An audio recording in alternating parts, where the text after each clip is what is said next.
In today's video, I'm going to show you how I made this saw stop that goes along with my wedgie sled for making segmented pieces for turning.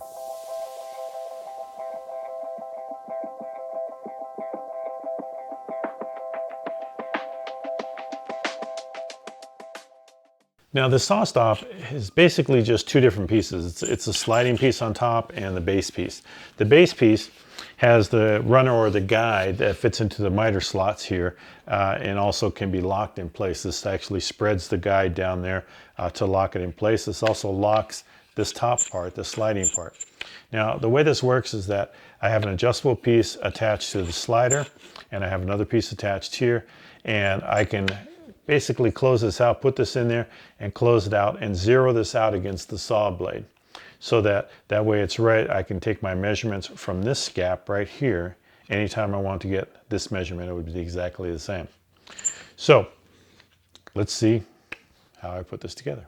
I begin by drilling 5/16" holes at the beginning and end of the sliding area on this piece of wood that slides back and forth.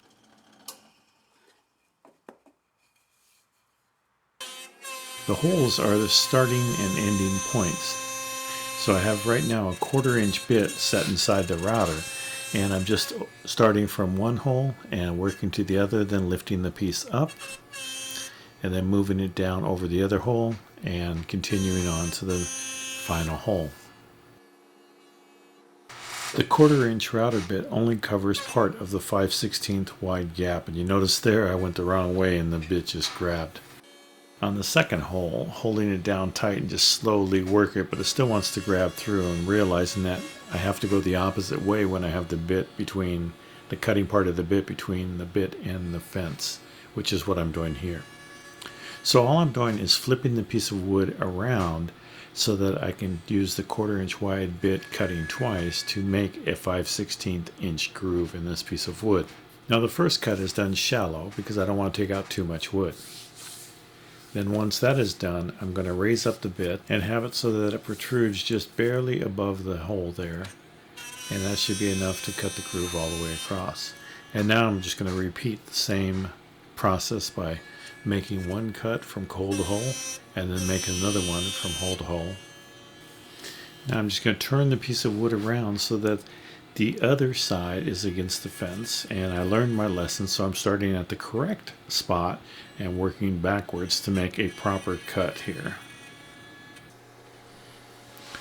Now my two stop blocks are cut from one piece of wood, and I did that so I'd have a longer piece of wood to be a little bit safer.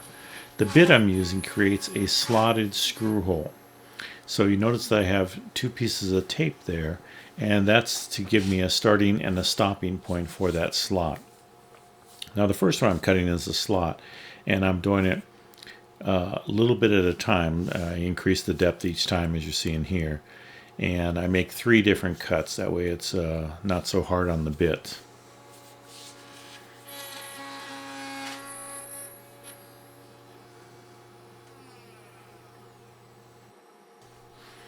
Finally, I raise the bit up so that it protrudes through the top just a little bit, and this is going to be my final pass. Now, sorry my hands are covering up the action so much, but I wanted to make sure I wasn't getting anywhere near that little piece that's sticking out at the top. So working slowly, I just bring it across and make my slotted cut. Once the bit stops, you'll see I will show you the cut that it makes, and it is a kind of a nice bit to have. Once the other 2 holes are drilled, I take it over to the bandsaw and cut the block out. Now I'm going to make the shorter block, which is the stationary one. These get bolted straight down into the bottom piece. And then the horizontal sliding one is a little bit longer, and that's going to get bolted into the actual sliding block. I needed to get a longer bolt for my miter slide, and I had to grind down the head off it. So this took a little while, but eventually I got there. Now with the bolt able to fit into my miter slot runner, I'm able to take my measurements as to where I need to set up my base plate. Get my base plate relatively close to the blade so that I have some room to move back and forth. And I'm going to line up my top piece to get that all the way over as close as possible to the blade and make sure that I have enough room to go as far towards the fence as possible. That way I can maximize. I'm going to use the fence to mark a spacer or to space my block for drilling out and doing the rest of the measurements. I'm adding pennies to the miter slot so that my piece will sit slightly above. Then I'm going to add some double-sided tape to it and trim off the tape off camera. So now the tape just only covers the part of the miter rail. I'm going to place it down inside the slot on the penny so it protrudes a little higher, using the fence as my guide and the front part of my table to line up my base plate so that everything is square. Pressing down on the tape is going to make sure that that stays in place. Back over the drill press, I drill out the hole that goes in the center of my miter bar. With the screw into the miter bar, I can now place my sliding piece on top, and you'll see that I have a removable piece that is my fence or my stop block. So once I have it properly lined up as to where I want to place it, I'm going to square that piece up with the base. So that way it runs parallel when it slides back and forth. And we know that the base is already going to run parallel because everything was lined up on the table saw itself. I'm marking a hole for a wooden dowel that I'm going to put in, and that's just going to be another runner piece to keep everything square as it slides back and forth. Another 5/16 inch hole is drilled. Now unfortunately I didn't have a 5/16 dowel, so I used one that was a little slightly bigger, which was a 3/8, and mounted it in the drill press. And I'm just going to turn on the drill press and sand that down until it gets the correct size. Using my base plate as a guide, I keep trying it into the dowel to see if it's sanded down enough to fit snugly into the 5/16 inch hole.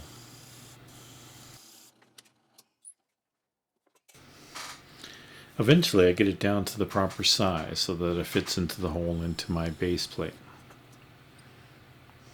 Then it's back over to the bandsaw to cut off my dowel piece so it doesn't extend above that sliding piece.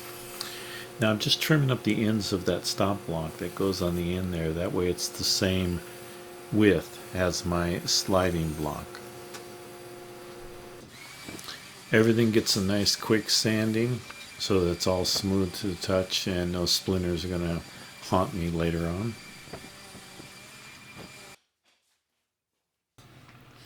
With the sanding done, it's on over to my assembly table, and I'm going to use some CA glue and accelerator to mount up the stop block on the front of the sliding block.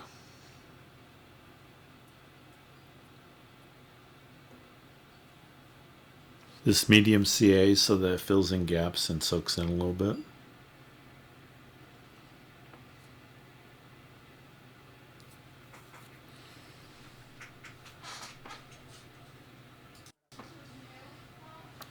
Regular wood glue is perfect for the dowel because I don't need to attach right away to continue building.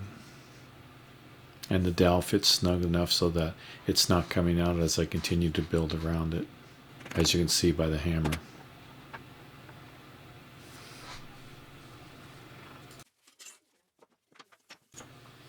A quick check for the fit to make sure everything slides and works back and forth. Insert the bolt, and now I can go ahead and put on my washer and knob. With everything assembled, all that's left is my two stop blocks that will be used to set the distance from the blade to the stop block. But this has to be basically assembled on the table saw. The smaller piece that is stationary can be attached at this point.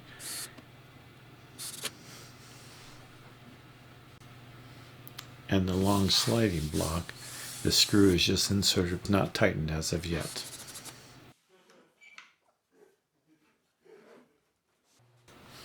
At the table saw, I can finish the assembly by pressing the sliding part of the stop block up against the blade and locking it down to make sure the blade still moves but makes contact.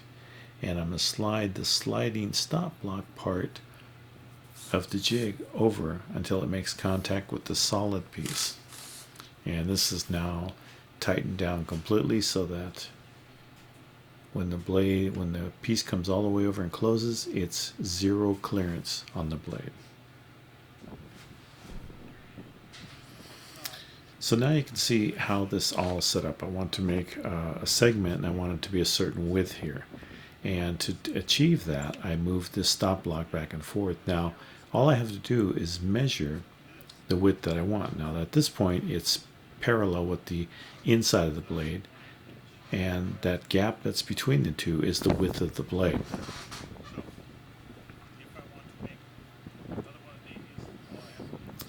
Now, if I have a certain size segment that I want, I can just measure the segment and then transfer that measurement between my two blocks here. And this gives me the exact size. Now, if you want to cut out the middleman, basically my calipers, all you got to do is just place that piece between the two, make sure it is parallel, not at an angle, and close it together, and that gives you the exact size. Now, this distance between the blade and my stop block is the perfect size, and the segment matches the original right there. So the saw stop works in conjunction with the wedgie sled. And you buy these wedges that are different segment numbers. So this particular one is 32 segments. So I'm going to cut 32 segments to complete a ring. And the wedge is set to the right angle. And by clamping both fences on each side of that wedge tightly, this creates the exact angle that I need on each of those fences. Now the wedge is removed because I'm going to use those fences to guide my wood across there. Now the actual width of the segments is dictated by the saw stop, and what I can do is I can place that measurement between those two stop blocks, and that's how thick my segments are going to be, which in turn gives me my diameter for my ring.